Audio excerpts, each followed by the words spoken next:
نفسوں کو مجھ پر درود پڑھ کر آراستہ کرو، کیونکہ تمہارا مجھ پر درود پڑھنا قیامت کے دن تمہارے لیے نور ہوگا۔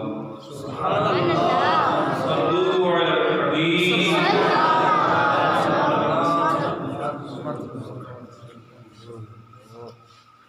محترم عاشقان رسول، آج جس عنوان پر گفتگو کرنی ہے، جس ٹاپک پہ ہم آج گفتگو سنیں گے، وہ انتہائی توجہ کے ساتھ سننے والی گفتگو ہے۔ اگر اس میں آپ نے خیالات کو ادھر ادھر رکھیں گے، بے توجہی ہوگی تو پھر بات صحیح سمجھ نہیں آئے گی،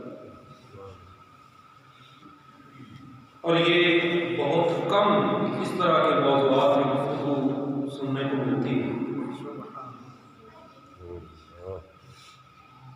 اس چیز سے تو ہم سب اتفاق کرتے ہیں کہ Islam is the complete code of life. اسلام ایک مکمل ضابطۂ حیات ہے۔ اس کا مطلب کیا ہوتا ہے کہ انسان کے پیدا ہونے سے لے کر اس کے مرنے تک اس کی زندگی کا کوئی بھی ایک معاملہ ایسا نہیں ہے جس کے بارے میں اسلام نے رہنمائی نہ کی۔ یہ ایک الگ بات ہے کہ ہم قرآن و حدیث کو پڑھتے نہیں ہیں، اسے سمجھتے نہیں ہیں، جس کی وجہ سے پھر یہ بگاڑ پیدا ہوتا ہے۔ تو دیکھیں نا، جب تک کسی مرض کی تشخیص نہ ہو جائے کہ مرض ہے کیا، اس سے پہلے جتنا مرضی اس کا علاج کرتے رہیں، پھر وہ تکا ہی اگر لگ گیا تو لگ گیا، ورنہ پھر مرض بڑھ جائے گا۔ جب تک ہم اپنے دین کو پڑھیں گے نہیں، اس کا مطالعہ نہیں کریں گے، اس وقت تک ہم یہ سمجھ نہیں پائیں گے کہ زندگی کے کس معاملے میں ہمارے دین نے ہمیں کیا رہنمائی عطا کی۔ آج کل بالعموم یہ بڑی شدت سے محسوس کیا جاتا ہے کہ گھروں کے اندر بڑی بے چینی ہے۔ میاں بیوی کا جو آپس میں ایک تعلق ہوتا ہے، یہ کیسا تعلق ہے کہ رب کریم جل العظیم نے اس تعلق کو دونوں کے لیے راحت اور سکون کا ذریعہ بنایا ہے۔ اسے اللہ نے راحت اور سکون کا ذریعہ بنایا ہے۔ معاشرے کے اندر ہم ایک دوسرے سے ملتے جلتے ہیں تو پتہ یہ چلتا ہے کہ جیسے یہ رشتہ سب سے زیادہ بے سکونی کا شکار ہو گیا، یعنی آپس میں گھر کے اندر میاں بیوی کا جو یہ رشتہ ہے، یہ ایسے لگ رہا ہے جیسے بے سکونی کا شکار ہو گیا۔ اور اس کی کئی ایک وجوہات ہو سکتی ہیں، جن میں سے ایک یہ بھی ہو سکتی ہے کہ دونوں ہی ایک دوسرے کے حقوق کو نہیں جان پاتے۔ ہر ایک مطالبہ کرتا ہے کہ مجھے میرا حق ملنا چاہیے۔ خاوند ہے تو وہ بھی یہ مطالبہ کرتا ہے بیوی سے کہ اسے چاہیے کہ وہ میرے حقوق پورے کیا کرے۔ اسی طرح بیوی کا مطالبہ ہے، وہ چاہتی ہے کہ میرے حقوق مجھے ملنے چاہیے۔ تو جب دونوں طرف سے حقوق لینے کی جنگ شروع ہوتی ہے تو پھر بے سکونی پیدا ہوتی ہے۔ اب یہ سکون میں کیسے بدل سکتا ہے؟ اس کا ایک حل ہے جو میرے آقا نبی مکرم صلی اللہ علیہ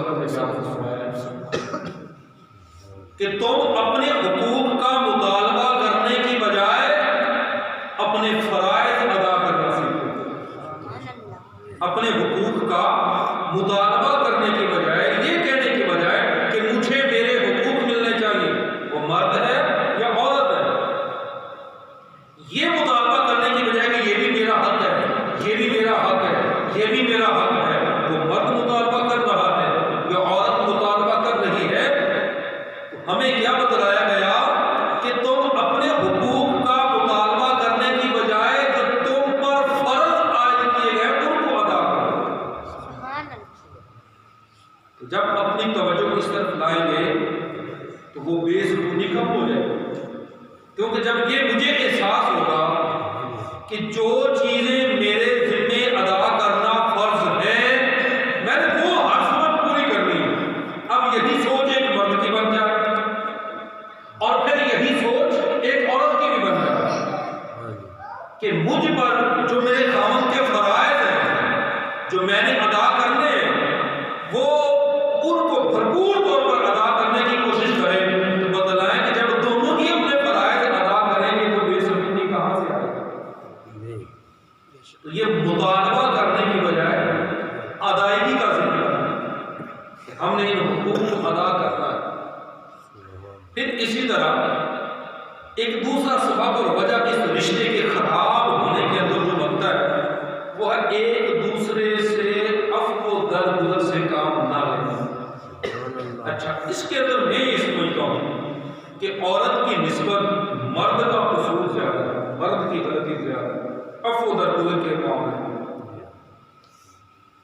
مرد تو ذرا بھی نہیں برداشت کرتا کہ عورت تھوڑی سی بھی اونچی آواز میں بات کرے گفتگو کرے اور خود جناب سارا دن اسے ڈانٹتا رہے وہی رہتی خود سارا دن اس کو گالیاں بکتا رہے کہتا ہے یہ تو میرا حق ہے نا بیوی پر ایسا کہنا. اور وہ بیچاری اگر تھوڑا سا بھی اونچا بول لے تو کہتا ہے کہ اس کی کیسے ضرورت ہوئی کہ یہ مجھ سے یوں گفتگو کرے. بھائی آپ کی کیسے ضرورت ہوئی کہ آپ یوں گفتگو کریں؟ یہ کس نے ضرورت ہوئی؟ کس نے اجازت دی؟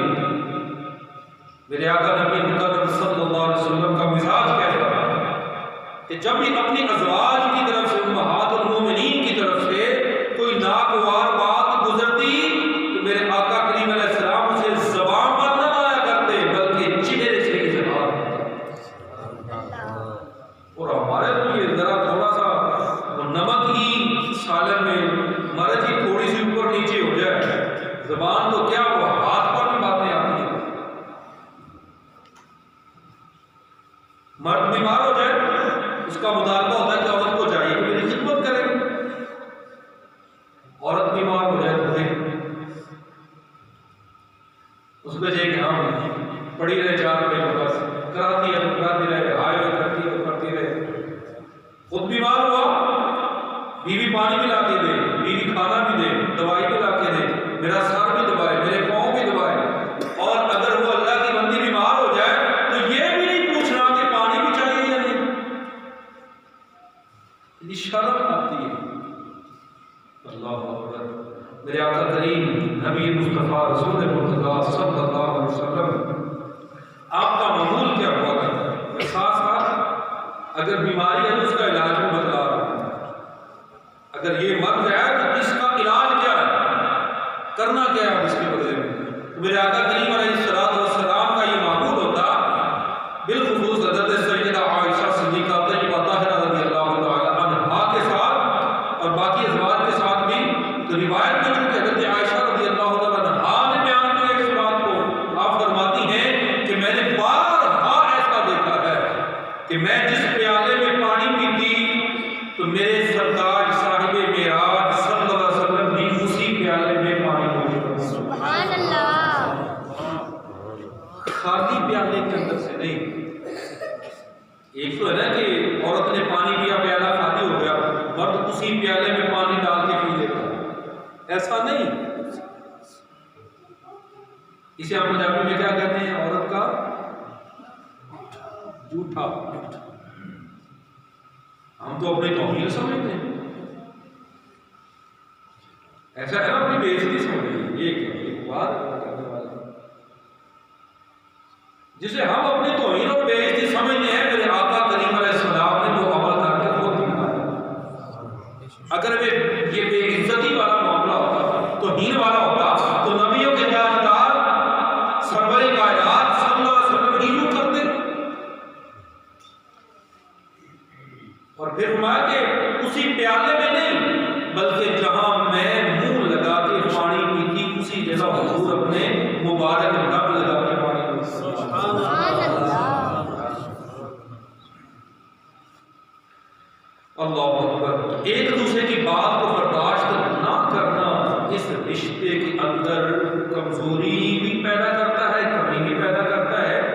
اس کے اندر بے سکونی بھی لاتی ہے۔ تو یہ دونوں کی، مرد کے بھی اور عورت کے بھی مزاج کے اندر ہونا چاہیے کہ وہ ایک دوسرے کی بات کو برداشت کرنا سیکھیں۔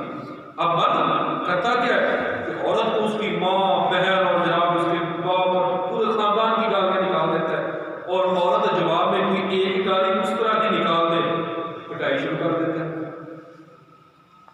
تو نے ایسا کیوں کہا؟ تو نے 10 بار کہہ لیا کہ تجھے کچھ نہیں ہوا، اس نے ایک بار جواب دیا تو بہت بڑا مسئلہ بن گیا۔ اب یہ ہوتا ہے ایسا؟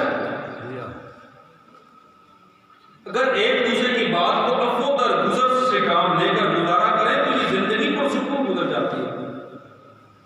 بعض بات یہ ہوتا ہے جو میں نے آیت پاک تلاوت کی ایک دو درست کا، اس میں اس حالت کو بیان کیا گیا ہے کہ فرض محال مرد اور عورت آپس میں اختلاف پیدا ہو گیا ہے۔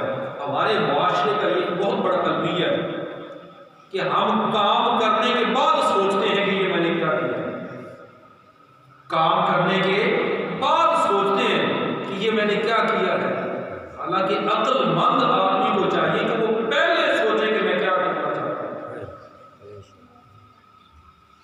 جب کر گزرتے ہیں تو بھاگتے ہیں، کبھی کسی کے پاس کبھی کسی کے پاس، اب ایسا ہو گیا جی، اب یوں ہو گیا جی، اب یہ ہو گیا جی، اب وہ ہو گیا جی۔ اللہ اکبر۔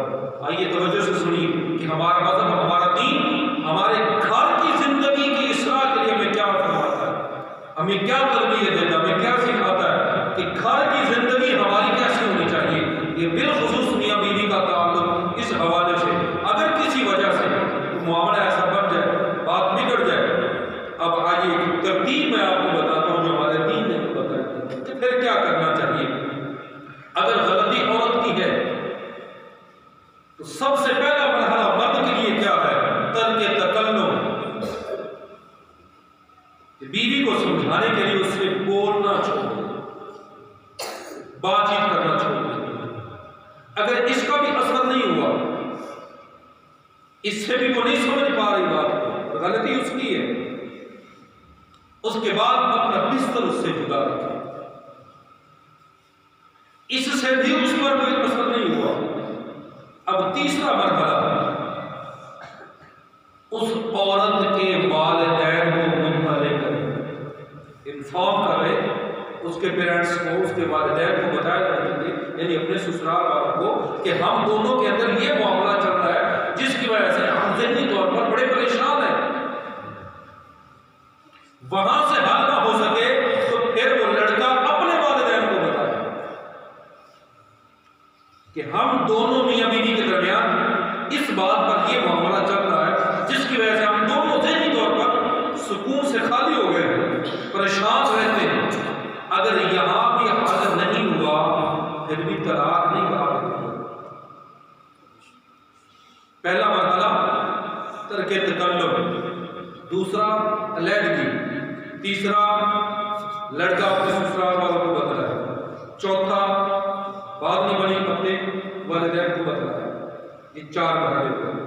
اب اس کے بعد بھی کوئی معاملہ حل نہیں ہو رہا اور یہ محسوس ہو رہا ہے کہ اب آپس میں اتفاق نہیں ہو سکتا، تو اللہ نے قرآن کے اندر کتنا خوبصورت انداز بیان فرمایا ہے، فَابْعَثُوا حَكَمًا مِّنْ أَهْلِهِ وَحَكَمًا مِّنْ أَهْلِهَا، کہ ایک مرد کو منتخب کیا جائے لڑکے والوں کی طرف سے جو صالح، متقی اور سمجھدار ہو، اور اسی طرح ایک مرد کا انتخاب کیا جائے لڑکی والوں کی طرف سے۔ اب دیکھیں نا، دونوں طرف ماں باپ کو پتہ چل گیا نا کہ ان دونوں کے اندر کیا مسئلہ چل رہا ہے۔ لڑکے کے ماں باپ کو بھی پتہ چلا، لڑکی کے ماں باپ کو بھی پتہ چل گیا کہ ان کے اندر آپس میں معاملہ کیا چل رہا ہے، یہ کس وجہ سے بے سکونی کا شکار ہو گئے۔ تو اب کیا کیا جائے کہ فَابْعَثُوا حَكَمًا مِّنْ أَهْلِهِ، ایک بندہ مرد کی طرف سے مقرر کیا جائے، فَابْعَثُوا حَكَمًا مِّنْ أَهْلِهَا، اور ایک عورت کی طرف سے مقرر کیا جائے، انہیں کہا جائے کہ تم دونوں مل کر اس معاملے کو سلجھانے کی کوشش کرو۔ اور اگر وہ بندے ہوں مخلص اور واقعی درد دل رکھنے والے، اس گھر کو اجڑنے سے بچانے کی ذہن اور نیت رکھنے والے، اگر یہ بھی ہوتا ہے بعض برادریوں کے اندر کہ پتہ چلے کہ فلاں آپس میں اختلاف ہے تو وہ جلدی پر تیل چھڑکنے کی کوشش کرتے ہیں کبھی لڑکے والوں کو جا کے مشورے دیتے ہیں چھوڑو تمہارے لڑکی کی عمر بھی کیا ہے, طلاق دے دو اور شادی کر دینا. کبھی لڑکی والوں کو جا کے مشورے دیتے ہیں تو طلاق لے لو, وہ تو ہے ہی ظالم, وہاں تم نے کہاں پھینک دی اپنی بچی, اس سے طلاق لو پھر آگے کہیں اچھے رشتے مل جائیں گے, بڑے رشتے مل سکتے ہیں.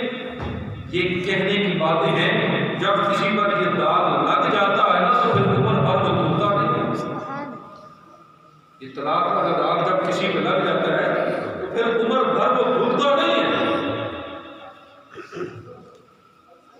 فرمایا کہ ایک عورت کی طرف سے مرد, ایک اس لڑکے کی طرف سے مرد مقرر کیا جائے, وہ دونوں مخلص ہوں. اللہ کیا فرماتا ہے, ان یریدا اصلاحا, یہ تسلیہ کا صیغہ ہے, ان یریدا اصلاحا, وہ دونوں اگر اصلاح کرنا چاہیں, یعنی دونوں کی نیت اصلاح ہو, ایسے نہیں ہو کہ دونوں مل کر اس تھوڑے سے بگڑے ہوئے کام کو زیادہ بگاڑ کر رکھیں. دونوں کی نیت اصلاح ہو, ان یریدا اصلاحا یوفق اللہ بینہما. فرمایا کہ اگر وہ دونوں مخلص ہو کر کوشش کریں اس کو سلجھانے کی تو اللہ تعالیٰ اس مرد اور عورت کے دل میں ایک دوسرے کے لیے محبت پیدا کر دے گا. ان یریدا اصلاحا یوفق اللہ بینہما, کہ اللہ اس مرد اور اس عورت کے دلوں میں ایک دوسرے کے لیے موافقت پیدا کر دے گا. تو یہ مرحلہ ہے. اب فرض محال یہ بھی اپنا لیا اور کوئی بات نہیں بن سکی, پھر اس کے بعد ہے آخری طلاق. طلاق کیا ہے؟ آخری عمل ہے. اس سے پہلے 5 مرحلے گزرنے پڑتے ہیں. اور ہم کیا ہوتا ہمارے معاشرے میں کہ پہلے چھلانگ لگا کے وہ چھٹے مرحلے کو کراس کرتے ہیں, بعد میں سوچنے کی یہ پچھلے 5 ہم کیسے ہوئے. پہلے وہاں پہنچتے ہیں جو چھٹے نمبر پہ آتا ہے کام, سب سے پہلے اس پر پہنچتے ہیں, پھر بعد میں پوچھتے ہیں کہ آپ کیا کریں. دیکھیں ہمارے مذہب نے ہمارے گھرے کی زندگی کو سلجھانے کے لیے کتنا پیارا ایک ترتیب بات طریقہ ہے. اور میرا یہ گمان ہے کہ اگر اپنے مذہب کی تعلیمات کے مطابق اس طرح یہ سارے مرحلے طے کیے جائیں تو شاید کبھی طلاق تک نوبت نہ آتی, وہاں تک بات نہ پہنچنے پائے. مگر یہ جذبات میں پہلا کام ہی غلط کر بیٹھتے ہیں. تو یہ تو اللہ نے آخری حل رکھا ہے, جائز کو قرار دیا ہے, مگر اپنے جائز اور حلال کاموں میں سب سے زیادہ ناپسند طلاق ہی ہے. اللہ کو اپنے حلال کیے ہوئے کاموں میں سے سب سے زیادہ ناپسند جو ہے طلاق. یہ آخری عمل ہے جسے ہم سب سے پہلے کر لیتے ہیں, اور اس میں بھی بڑی بے احتیاطیاں کی جاتی ہیں. اور وہ بے احتیاطیاں کوئی تو جناب ایسا وہ شروع ہوتا ہے کہ وہ کہتا ہے ٹھیک ہے جی, بس تھوڑے سے غصے میں آئی طبیعت اور تھوڑے سے آپس میں اختلاف پیدا ہوا, کہتے ہیں ٹھیک ہے جی میں تو تینوں طلاقیں دوں, ایک بار 3 طلاق کہہ کے کہتے چلیں, اب پھر بھاگتا ہے کہ اس کا کیا ہے, اس کے لیے کوئی طریقہ نکالیں. بھائی جس رسی کو تم نے خود کاٹ دیا یدہ عقدۃ النکاح, جس رسی کو تم نے اپنے ہاتھوں سے کاٹ دیا ہے اب یہ کیسے ملے, وہ تعلق باہر ہونا مشکل ہو جاتا ہے. تو یاد رکھیے کہ طلاق بے شک آخری حل ہے, مگر اس کا بھی اسلام نے ایک طریقہ بتایا کہ یہ کیسے ہونی چاہیے. سب سے پہلے کس بات کو بیان کیا کہ اگر آخری حل تک پہنچ گئے ہو, پہلے 5 مرحلے تم نے گزر لیے, ترک تکلم بھی کر لیا, گفتگو بند کر لی, علیحدگی کر لی, اس کے والدین کو بتا دیا, اپنے والدین کو بتا دیا, وہ حکم ایک بندہ مقرر کر کے انہوں نے بھی کوشش کر لی, مگر کوئی حل نہیں نکلا, تو اب آخری حل اگر طلاق تک ہی بات پہنچ جاتی ہے تو اس کا بھی ایک طریقہ بتلایا گیا, اس کا بھی ایک راستہ بتایا گیا ہے. اور وہ کیا ہے, سب سے پہلے ایک بار طلاق دی جائے. اور یہ کب, جب پہلے سارے مرحلے پورے ہو چکے ہیں. اس کے بعد آخری حل کے طور پر یہ ہے, اب ایک طلاق ہو گئی, اس کے بعد بھی مرد کو اختیار ہے کہ وہ عدت کے اندر دوبارہ رجوع کر سکتا ہے. اگر دونوں کا دماغ ٹھکانے آ جائے وہ اس کے اندر رجوع کر سکتا ہے. اور بالعموم ایسا ہوتا ہے کہ وہ ایک بار طلاق پڑا کر کے اب 2-4 گھنٹوں بعد یا اگر ٹھکانے آ جاتے ہیں, پھر کبھی کسی کو فون کرتے ہیں, کبھی کسی کو فون کرتے ہیں, اس کا حل نکال دیجیے, تو ہو گیا تو بس کر بیٹھے تھے, اس بات میں آ گئے اور غصے میں آ گیا. تو طلاق کبھی محبت میں بھی دی جاتی ہے. دونوں میاں بیوی بڑے اچھی زندگی, بہترین زندگی گزار رہے ہیں, اور پھر مل بیٹھ کے ہاں ہماری زندگی بڑی اچھی گزر رہی ہے, مگر میں آپ کو طلاق دیتا ہوں. تو بھئی اس کا تو اس سے تعلق ہی نہیں ہے نا. یہ تو ہمیشہ کوئی کام گڑبڑ ہوگا تو پھر یہ جذبات بھڑکتے ہیں. تو یاد رکھیں کہ یہ آخری حل ہے, مگر کتنی طلاق؟ ایک. اور کب؟ پچھلے 5 مرحلے گزرنے کے بعد جا کر یہ ایک ہے. اور اس کے اندر بھی پھر وہ عدت عقیل حیض تک اس کے اندر رجوع کرنا چاہے تو رجوع کر سکتا ہے, بغیر نکاح کے بھی رجوع کر سکتا ہے. فرض مانیے مدت بھی گزر گئی 3 مہینے تقریباً, اور پھر اس میں وقت کا بھی دیکھیں کہ جب عورت طہر میں ہو, یعنی اپنے ایام مخصوصہ کے بعد جب عورت پاک ہو, حکم دیا کہ اس وقت پھر طلاق دے اگر دینی. ویسے تو جب بھی دے گا طلاق ہو جائے گا, مگر دینے کو حکم کس وقت میں ہے کہ جب عورت اپنے ایام مخصوص کے بعد پاک ہو, فرمایا کہ اس کے بعد پھر طلاق دی جائے, اگر آخری حل یہی سمجھ میں آتا ہے. اور اس میں پھر تقریباً 3 مہینے بن جاتے ہیں, اس کے اندر رجوع کر سکتا ہے بغیر نکاح کے. فرض مال وہ 3 مہینے کا وقت بھی گزر گیا, رجوع نہیں کیا, اور اس کے بعد جا کے ہوش آیا کہ نہیں یہ تو خاندان گزر جاتا ہے. یقین کریں یہ کوئی چھوٹا سا مسئلہ نہیں ہوتا طلاق کا. کئی خاندان زندگی بھر کے لیے گزر جاتے ہیں. دیکھیں نا لڑکے والے اور لڑکی والوں کے آپس میں جو تعلقات اور رشتے ہیں وہ کتنے خراب ہو جاتے ہیں.